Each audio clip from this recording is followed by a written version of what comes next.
I've been informed that I'm the only English speaking YouTuber to get access to today's watch.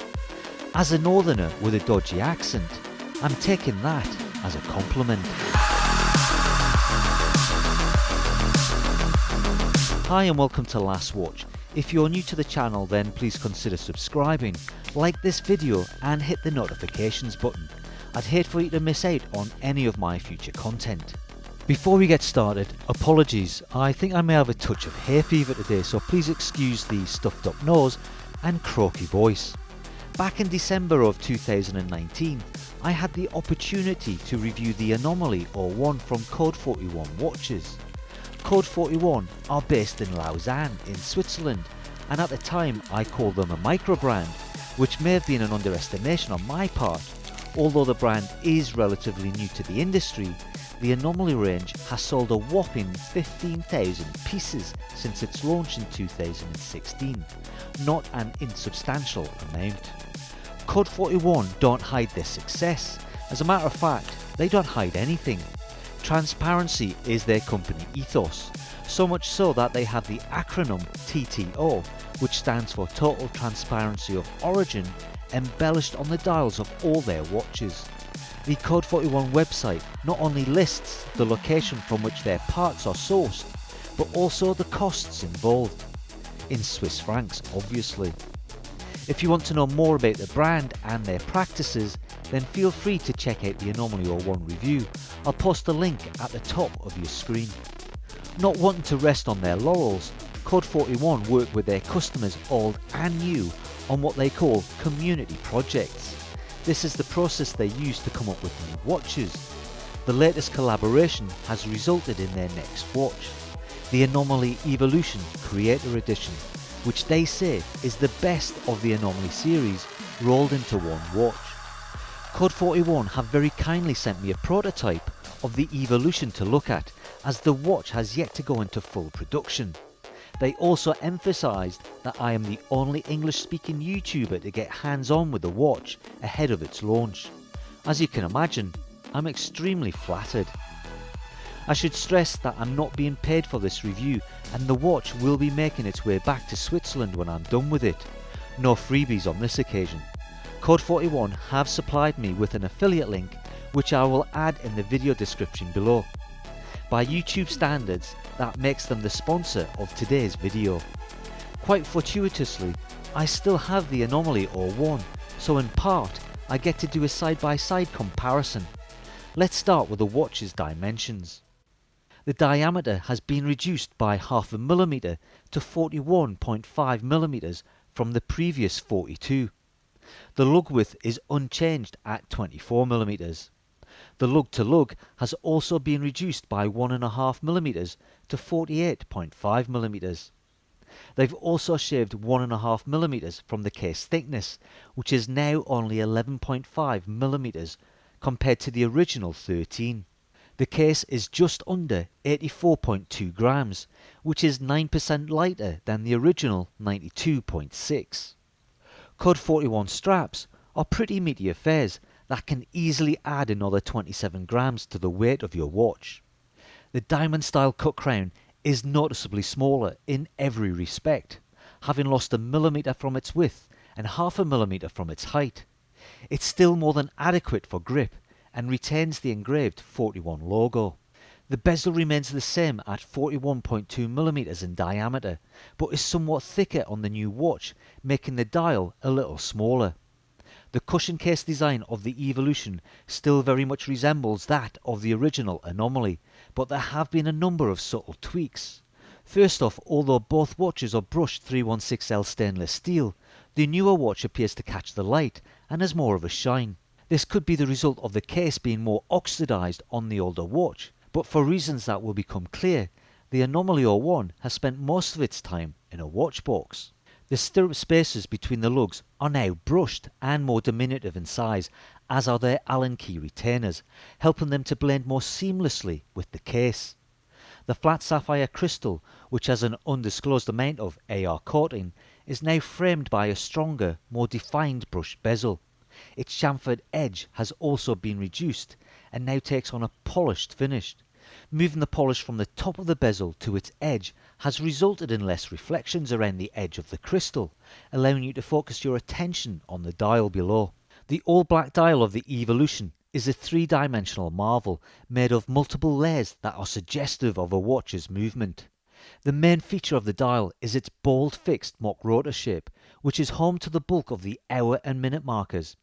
There are single and double white painted indices on the outer perimeter for the hours, which are also loomed, and an internal chapter ring for the less pronounced white painted minutes and seconds.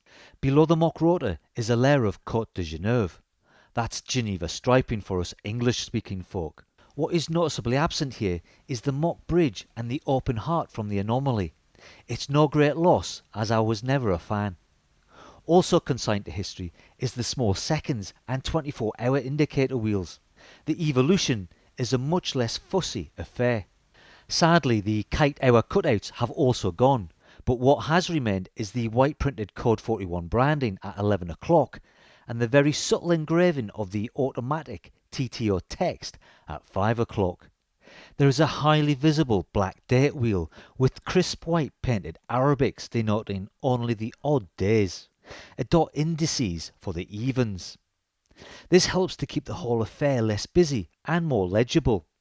The date wheel is the lowest part of the dial and appears and disappears under the upper layers. The date is highlighted with not one but two red painted arrows at the 7 o'clock position. The relatively small brushed metal skeleton handset has ends filled with a white luminova and painted red tips. The seconds hand is a long stick with a significant red tip and a paperclip counterbalance. The handset looks somewhat lost in the imposing landscape of the bold dial that they travel through. An opportunity for improvement here has been somewhat wasted. I'll drop in a Lume shot here. If you're a fan of Lume, then you won't be buying this watch. It has quite a sparse application, just enough to help you orientate the dial in low light.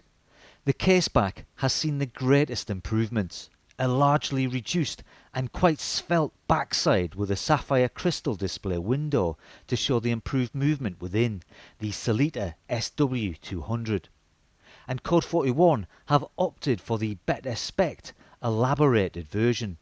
The SW200 has 26 joules and ticks at 28,800 beats an hour. It has a power reserve of 38 hours and a rated accuracy of plus or minus 7 seconds per day. There's nothing fancy about the Sellita caliber, but Code 41 have engraved the rotor with the Code 41 logo.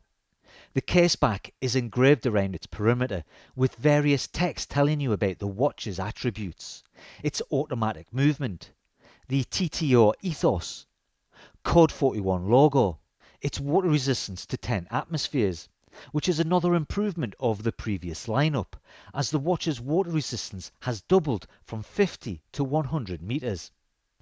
And its sapphire glass. It should be noted that this is a sapphire sandwich. It has sapphire glass both front and back. We also have the words Creator Edition and an obvious gap. As mentioned earlier, this watch was designed as a community project. You don't just buy a Code 41 watch, you become part of that community. It's quite a clever strategy, as you're almost guaranteed potential customers for your watch. The space on the caseback awaits your individual number of an as yet unspecified limited run. The strap that came with the Evolution is from their current lineup of 24mm straps. This is the perforated black calf leather with red seams. It's much more attractive and more comfortable than the standard black calf leather with red seams that I have on the Anomaly 01. And like all Code 41 straps, it comes with quick release spring bars. I'm almost tempted to swap them over and hope that Code 41 don't notice the switch. The strap does come with a funky adjustable deploying clasp and the same sharp edges on the double push button release. Something my wrist was hoping the brand would have fixed. The Code 41 Evolution has been well named, as the majority of the changes that have taken place from the previous generation have helped to improve the watch. I mentioned earlier that my Anomaly 01 sees very little wrist time. Well, that's largely due to the fact that it wears much bigger than its 42mm diameter would suggest. Its unique case shape and lug design add presence that I could live without.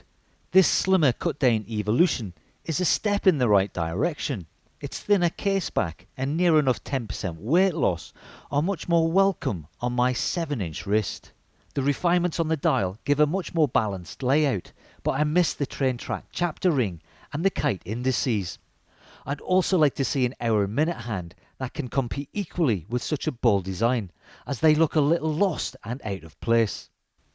The new watch does benefit from a Swiss movement and is built in Switzerland, but due to the origin of its parts, won't have Swiss on the dial. The Evolution will be available in 4 different case finishes, a standard stainless steel and 3 PVD variants in black, blue and anthracite. There are also 5 different dial options: anthracite, black, blue, silver and a blue-green.